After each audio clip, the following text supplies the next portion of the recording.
Siddharth Yadav Bharatiya Janata party की तरफ से हमारे साथ हैं। सिद्धार्थ जी, स्वागत है आपका। क्या आप लोग आएंगे, आरक्षण खत्म कर देंगे, या कांग्रेस पार्टी कह रही है संविधान मिटा देंगे? राम जी, कांग्रेस पार्टी की प्रवक्ता भी संविधान की एक लिपि दिखा रही थी। उस संविधान की जो प्रति उनके हाथ में है, मैं उनसे पूछना चाहता हूं एक बार उसको खोल करके पढ़ें और उसमें बताएं कि कहां लिखा है उसमें कि कर्नाटक में ओबीसी का आरक्षण आप छीन करके एक धर्म विशेष को दे दें। कहां लिखा है उसमें कि आप बंगाल के अंदर 91 जातियां ओबीसी के अंदर आती हैं और उसमें से 85 जातियां आप उसमें मैं आपके बीच में नहीं बोल रहा था मैडम, सुबह सुबह ये ऐसा काम मत करिए। मैंने आपके बीच में नहीं बोला, बड़ी शांति से सुन रहा था। आप सुनने की भी हिम्मत रखिए। कांग्रेस पार्टी से जाकर के कोई ये भी पूछे कि आज से पहले इतिहास में 2 ही बार इस देश में आरक्षण को खत्म करने के हमारे सामने उदाहरण हैं, 2 ही बार, अलीगढ़ मुस्लिम यूनिवर्सिटी में और जामिया मिलिया इस्लामिया में। क्यों नहीं वहां पे एससी एसटी ओबीसी को आरक्षण दिया जाता? जब सरकार से फंडेड वो यूनिवर्सिटियां हैं, आपने वहां पर पिछड़े वर्ग के लिए, दलितों के लिए, शोषितों के लिए, वंचितों के लिए, ओबीसी वर्ग के लिए क्यों आरक्षण को खत्म किया था? और यहां बैठ करके बड़ी बड़ी बातें करते हैं, यहां बैठ करके आप बहुत बड़ा अपना एक नैरेटिव भाषण देने की कोशिश करते हैं। मैं आपसे एक प्रश्न और पूछता हूं, अगर आप यहां पर बता के जा पाए मैडम, जब भारतीय जनता पार्टी ओबीसी वर्ग के लिए संसद के अंदर एक कॉन्स्टिट्यूशनल अमेंडमेंट ला करके national commission for backward classes को संवैधानिक दर्जा दे रही थी, तो कांग्रेस पार्टी ने उसका क्यों विरोध किया? आप तो सत्ता में रहते हुए नहीं दे पाए थे, आपने तो कभी भी ओबीसी वर्ग के लिए नहीं सोचा। हम जब वो आरक्षण के लिए, हम ओबीसी वर्ग के लिए वो संवैधानिक दर्जा देने की बात करने आए, तब आपने संसद में उसका विरोध करना शुरू कर दिया। यह है कांग्रेस पार्टी की सच्चाई, यह है कांग्रेस पार्टी का चाल चरित्र और चेहरा। कांग्रेस पार्टी मात्र एक धर्म विशेष के वोट के लिए, उसके लिए सब कुछ पीछे छोड़ सकती है और पिछड़ों के साथ ढकोसलेबाजी करके, बरगलाकर, उनको ये बताकर, उनको डर फैलाकर ऐसा हो जाएगा वैसा हो जाएगा, जबकि वास्तव में पिछड़ा विरोधी कांग्रेस और ये पिछड़ा विरोधी इंडिया अलायंस है। अरे कितने पिछड़ों को आपने आगे। लेकिन सिद्धार्थ यादव, कांग्रेस ये हवाला दे रही है कि आपके कई नेताओं ने कहा कि ये 400 सीट इसलिए जरूरी है। नहीं, मैं तो आपसे पूछना चाहता हूं राम जी, जब आपने पूछा था इनसे कि आपके नेता ने कहा कि भारत को 2 हिस्सों में बांट दो, तो कह रहे हैं हमारे मैनिफेस्टो में कहां लिखा है? हमारे मैनिफेस्टो में कहां लिखा है ये बात जिसकी आप यहां बहस कर रहे हैं? जब देश के प्रधानमंत्री ने कह दिया, हमारे शीर्ष नेता ने कह दिया, मंच से चढ़ के उन्होंने कह दिया कि संविधान बदलने की बात बिल्कुल बेबुनियाद है, कोई मतलब नहीं बनता, और उन्होंने बिल्कुल स्पष्ट कर दिया, उसके बावजूद अगर आप भाषण देकर के नैरेटिव बिल्डिंग करेंगे, मैं मानता हूं कि आप देश के पिछड़ों के साथ आपके पास वापस। किशोर तिवारी जी, क्या कहेंगे? ये बहस जरूरी है कि गैर जरूरी है? जो INDIA अलायंस के लोग खड़ा करने की कोशिश कर रहे हैं कि भाई सरकार दोबारा आ गई तो आरक्षण खत्म कर देंगे। चुनावी मौसम है, लेकिन है ना, यह आरक्षण खत्म करने की बात चालू कहां से हुई थी? पहली बार तो वो मिर्जा बोलकर जिसको इन्होंने प्रत्याशी किया है, उन्होंने बोला, अनंत हेडगे ने बोला, पंकजा मुंडे ने बोला, वो लालू सिंह ने बोला। अब इनके सांसदीय उम्मीदवार अगर ऐसी बातें करेंगे तो वो चर्चा होगी। लेकिन मैं बताता हूं, आपने अभी बताया कि अमित शाह का जो वीडियो है वो भी फैब्रिकेटेड है, तो ऐसा प्रचार नहीं होना चाहिए।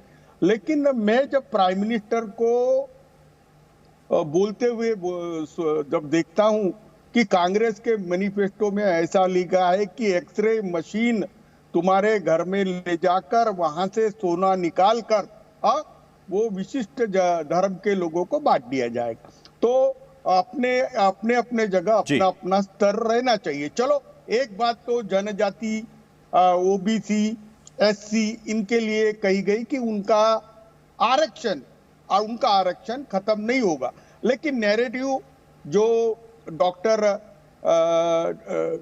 डीना करमवीर ने कहा कि ये नैरेटिव लाया किसने था?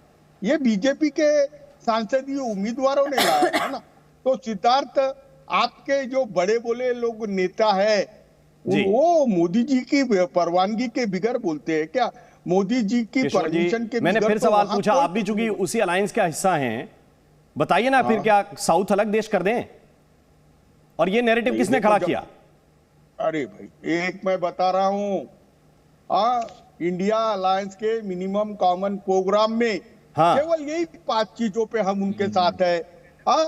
युवाओं को 1 लाख रुपए देना, नारी को 1 लाख रुपया देना, किसानों का कर्जा और MSP, और दवाइयों के लिए या मेडिकल हेल्थ के लिए। अब ये कमाल देखिए, जब मैं ये सवाल पूछ रहा हूं तो आप कह रहे हैं कि नैरेटिव बीजेपी वालों ने आरक्षण को लेकर खड़ा किया, उनके सांसदों ने। या सांसद प्रत्याशियों ने। अब मैं पूछ रहा हूं कि कांग्रेस ने जो नैरेटिव खड़ा किया उस पर चर्चा होनी चाहिए। आप बता रहे हैं कि हमारी घोषणाएं क्या क्या हैं। मैं वापस लौट के आता हूं। आरती टिक्कू इस वक्त हमारे साथ है। आरती टिक्कू, क्या एडिटेड वीडियो के जरिए एक नैरेटिव खड़ा करने की कोशिश की जा रही है जिसको लेकर एफआईआर दर्ज हुई है? आरती टिक्कू, मैं 10 मिनट बात कर लूं? मैं आ रहा हूं, क्विक आपके पास तुरंत आऊंगा वापस। आरती टिक्कू, अरे 10 सेकंड में बात कर लूं मैं मेरी? जी आ रहा हूं। आप मेरी आरती जी मेरी पार्टी की भूमिका तो जाने दो बेटा। राम जी, हाँ, राम, कांग्रेस का तो इतिहास रहा है कि वो देश को या तो कास्ट में, या तो कम्युनिटी में, या तो रिलीजन पे, इन्हीं मुद्दों पे कांग्रेस पार्टी ने देश का वोट बांटा है।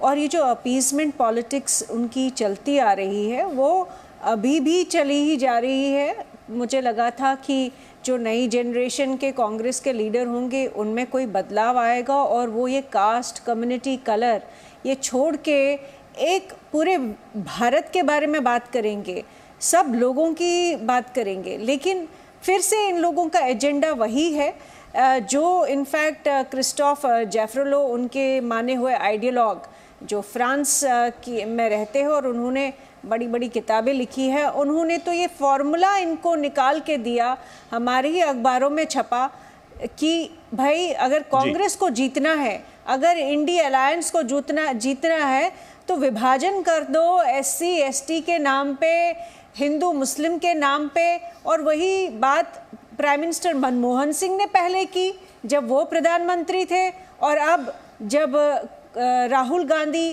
कांग्रेस को आगे लीड कर रहे हैं तो वो भी यही ऐसी ही बातें करते हैं कि भाई आरक्षण की बात तो कहीं पे भी बीजेपी मैनिफेस्टो में नहीं है, लेकिन कांग्रेस के मैनिफेस्टो में ज़रूर है। SC ST पे जो फोकस है, इकोनॉमिक रीडिस्ट्रीब्यूशन ऑफ वेल्थ की जो बात कर रहे हैं कि सारी वेल्थ लेके वो बांट देंगे, जो गरीबों ने इकट्ठा किया है, जो मिडिल क्लास ने इकट्ठा किया है पिछले 30-35 साल में, वो बांटना चाहते हैं। और रिसोर्स जो है वो किसको जाएगा सबसे पहले? यहाँ तो वो जैसा उन्होंने प्रधानमंत्री मनमोहन सिंह ने खुद कहा था कि वो मुसलमानों को पहले देना चाहते हैं, और फिर इन्होंने जो अभी आरक्षण की बात की कांग्रेस मैनिफेस्टो में, मिस इंटरप्रेट किया जा रहा है।